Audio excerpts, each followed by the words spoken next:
ходе поездки великолучане посетили торжественные мероприятия, посвященные Дню моряка-подводника, которые прошли на мемориальном комплексе в городе Сестрорецке. По традиции торжества начались с молебна о здравии подводников в храме Петра и Павла. Его отслужил протоиерей Михаил Петропавловский, после чего почетные гости оставили свои подписи на Андреевском флаге, подаренном храму в 2013 году родственниками членов экипажа затонувшей подлодки К-8. Право подписи было предоставлено Олегу Трегубову, капитану второго ранга экипажа подводной лодки Великий Луки, и Валентину Афанасьеву, капитану первого ранга в отставке, председателю Совета ветеранов города Великие Луки. Затем у стены памяти состоялся митинг, где к собравшимся обратился заместитель главы города Великие Луки, капитан второго ранга в запасе Николай Андросович.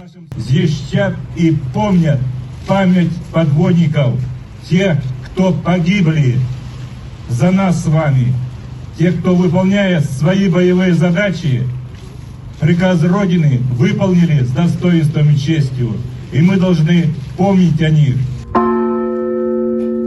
В память о тех, кто погиб, исполняя воинский долг, в ходе торжественного митинга звучал колокол памяти. Также состоялась деловая встреча делегации из Великих Лук с главой Сестрорецка Андреем Ивановым. В ходе диалога он предложил Великим Лукам стать городами-побратимами, обмениваться опытом по актуальным темам, совместно расширять возможности туристического рынка населенных пунктов. Затем великолучане отправились в воинскую часть, где служит экипаж подводной лодки, носящий название Великие Луки. Саму же субмарину строят на одном из старейших судостроительных предприятий России — Адмиралтейские верфи.